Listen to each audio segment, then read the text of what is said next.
E a gente volta no segundo bloco do programa de Utilidade Pública de hoje, falando sobre as medidas socioeducativas nas unidades da Fundação Renascer. Aqui com a gente no estúdio, o diretor operacional, que é o Antônio Carlos Viana.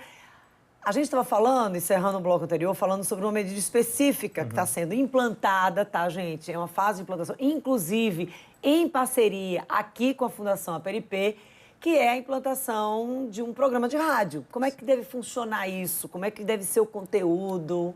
Assim, a gente até quer aproveitar para agradecer à Fundação Aperipê por esse apoio, né? Os meninos estão bastante empolgados, bastante, assim, eufóricos, esperando o acontecimento. Na verdade, a gente vai tentar configurar essa relação deles com a rádio de uma forma que eles construam tudo, na verdade. A programação da rádio, que eles construam os diálogos, que eles possam buscar as pessoas para serem entrevistadas, né? Tentando fazer com que eles vivam, na verdade, esse ambiente mesmo de uma rádio, né? Com o objetivo, é claro, né, de profissionalizá-los, para futuramente, quem sabe, eles poderem estar trabalhando em rádios aqui na cidade. Essa questão, você estava falando, olha, Dani, isso vai depender muito de será que o mercado vai estar, como é que está o mercado para absorver? Essa é outra preocupação, quando você fala da implantação de cursos profissionalizantes em unidades como a da Fundação Renascer. Sim. A gente tem um programa também que se chama Programa de Egressos, que trabalham os adolescentes que saíram do Senan ou da USIP e também estão na Semi-Liberdade. No programa de egresso, a gente faz justamente a busca de cursos profissionalizantes também do lado de fora, em parceria com o Senac e outras instituições, para inserir esse menino no mercado de trabalho, né?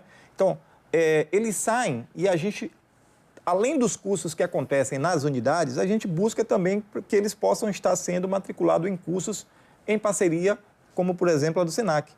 Mas, ao terminar esse curso, a dificuldade é a inserção desse menino no mercado de trabalho. Até porque quando as instituições, as empresas, elas sabem ali, têm acesso à informação de que é um ex-interno, há um outro problema, um outro obstáculo que vai ter que ser vencido. Sim, que vai ter que ser vencido. E aí só a sociedade é que pode nos ajudar para que a gente consiga estar reinserindo esses meninos, porque a gente vive numa sociedade capitalista. Então, eles precisam de encontrar, por meio do trabalho, é claro, a sua forma de sustentabilidade. Então, é só pelo trabalho, só pela atividade profissional é que ele vai conseguir atender às suas demandas pessoais sem buscar outros caminhos, ou seja, caminhos errados. O que a gente está falando, essa questão de preconceito, quando a gente fala de abrir espaço no mercado de trabalho, por exemplo, você está trazendo aqui desde o início da entrevista, se referindo a meninos. Essa é uma outra questão que precisa ser vencida, né? As pessoas, elas não acreditam na reconstrução ou na construção do caráter enquanto internos nessas unidades. O que você acha que dificulta isso, diretor? Sim, eu queria até pedir desculpa, às vezes, ao usar essa palavra meninos, porque no dia a dia a gente não... Não, mas fique à vontade. A gente não... fique à vontade. A gente está tentando trazer essa questão das pessoas não acreditarem. E talvez a utilização assim, de meninos, as pessoas, elas levam, às vezes, inclusive, para um lado negativo, porque não tem, você não consegue reconstruir, não consegue socializar.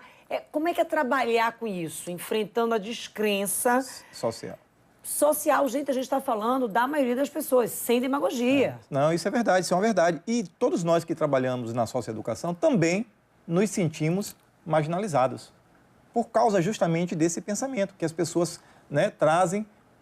Quando a gente fala meninos, porque a gente tem lá adolescentes de 12 anos a jovens adultos de 20 anos, cumprindo medida socioeducativa.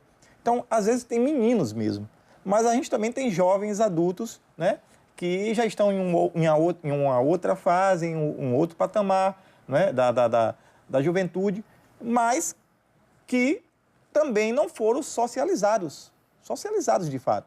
Às vezes o cara tem 18 anos, mas a vida dele foi uma vida totalmente, né, complicada, sem acesso a nada.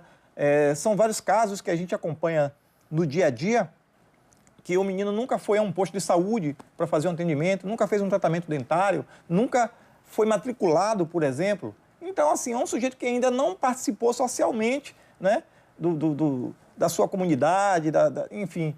Então, a gente considera, às vezes, né, que esse pensar preconceituoso da sociedade em relação aos adolescentes que cumprem medida socioeducativa, ele parte muito também do nível de informação midiático que temos hoje, não é? A gente sabe que a maioria dos homicídios cometidos no Brasil são cometidos por adultos, mas querem atribuir ao adolescente, né, o aumento do número de homicídios. O adolescente hoje ele é muito mais vítima do que o agressor. E a gente está falando isso das unidades, dos internos das unidades masculinas e da unidade feminina. Como é que tem sido esse comportamento? O senhor tem percebido um aumento ou não? Ou isso também é apenas uma sensação equivocada da sociedade do aumento de infrações também pelas meninas, seguindo aí essa linha, o nome que o senhor tem utilizado, a expressão que o senhor tem utilizado desde o início do programa? Em momentos de crise, é claro que a situação se acentua um pouco, né? Então aumentou? Aumentou um pouco o número de adolescentes envolvidos em atos infracionais. Tanto que, quanto? Não apenas, eu não posso atribuir apenas ao quantitativo que está nas unidades. Para você ter uma ideia, a gente estava, em 2015, a gente trabalhava com cerca de 140 adolescentes. Hoje a gente tem 400 adolescentes cumprindo medida socioeducativa. Sexo feminino? Ou geral? Todo, geral. Geral. Feminino, masculino, cerca de 400. As adolescentes do sexo feminino aqui não tem crescido muito. Tem se mantido o mesmo número. A gente não passa de 14, 15. Fica mais ou menos nessa faixa. E o trabalho, as medidas socioeducativas que são trabalhadas com esse público, ele segue também a linha das outras unidades, aula de teatro? A gente tem um documento normativo que se chama SINASE, que dá as diretrizes para o atendimento. A gente tem a proposta político-pedagógica, que é a mesma para todas as unidades, né? Claro, diferenciando de acordo com as especificidades de cada unidade, mas segue a mesma linha. Tem atividades pela manhã, tem atividades pela tarde, tem escola, tem atividades externas. Inclusive, as meninas fazem muitas atividades externas, elas saem bastante. Por exemplo, que atividades são essas? Por exemplo, às vezes, um cinema, né? A gente leva para o cinema. Às vezes, tem uma apresentação teatral fora. Então, quando os espaços, né, culturais abrem as portas para a gente leva as meninas para poderem estarem participando, que é necessário e importante para elas estarem participando desses espaços. Claro que quando a gente fala de medidas socioeducativas, um assunto vai puxando o outro, e aí a gente teria que ter muito mais tempo aqui e trazer talvez até temas mais específicos. A gente tentou aqui condensar a questão das medidas socioeducativas, até para passar para a sociedade como é que é o dia a dia lá dentro, que não chegou lá, internou e fechou os olhos e foi embora e vai ficar internado e vai ficar ali dormindo na ociosidade. Não, tem uma série de atividades, que são desenvolvidas para ocupar, são atividades programadas para ocupar todo o dia desses internos, na expectativa de que com o tempo né, a gente consiga números mais positivos quando a gente está falando de ressocialização.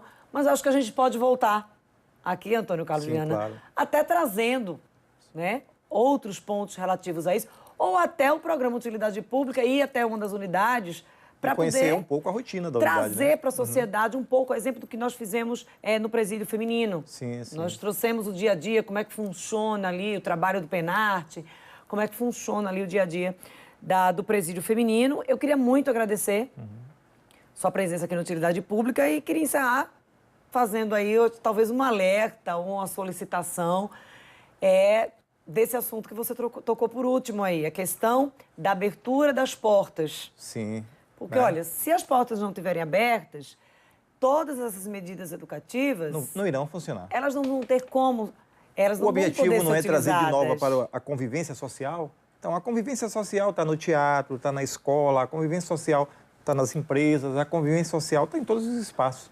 Então, o objetivo é esse, das medidas socioeducativas. Ou seja, se as portas não estiverem abertas, essas pessoas elas vão sair de lá com esses cursos profissionalizantes, vão voltar a cometer infrações, vão voltar, isso vai voltar a retroalimentar aquele sistema lá atrás que as pessoas vêm criticando sempre. Ou seja, às vezes vamos fazer um pouquinho, né? Às vezes é até uma contradição, né? As pessoas querem diminuir a violência, mas não reconhecem o nosso trabalho como uma ferramenta de contribuição para a diminuição dessa violência, porque o nosso objetivo é esse. E a gente não está dizendo que, assim, olha, passou pelas medidas socioeducativas da Fundação Renascer, essas pessoas estão blindadas, quem abrir as portas... Não. Não é isso que a gente está falando. Há risco, Claro. saindo da Fundação Renascer, não tendo entrado na Fundação Renascer, o risco vai ter. Não tratamos ninguém como coitadinho, tratamos como sujeitos de direito. Ele é um sujeito de direito, então os direitos dele têm que ser atendidos. Da mesma forma que os deveres também têm que ser cumpridos, né? Não tratamos eles como coitadinhos. E aí vai ter que ter essa parceria público-privada de apostar com certeza. Que vamos dar um voto de confiança. É isso aí. Eu que agradeço a você também pelo espaço aqui. Espero que a medida socioeducativa ela seja olhada, né, sempre com esse foco, com esse viés de que o objetivo dela é justamente reduzir a violência. É contribuir para uma sociedade melhor. E que essas são medidas, gente, num prazo mais longo. Não é uma coisa que você chegue e, olha, começou a fazer, semana que vem, mês que vem, você já tem o resultado. Nosso tempo da nossa entrevista chegou ao fim, mas o próximo bloco ainda tem o quadro Fica a Dica. Não sai daí, acompanha aqui no estúdio. A gente volta a se encontrar amanhã no mesmo horário, a partir das 18 horas. Eu espero você.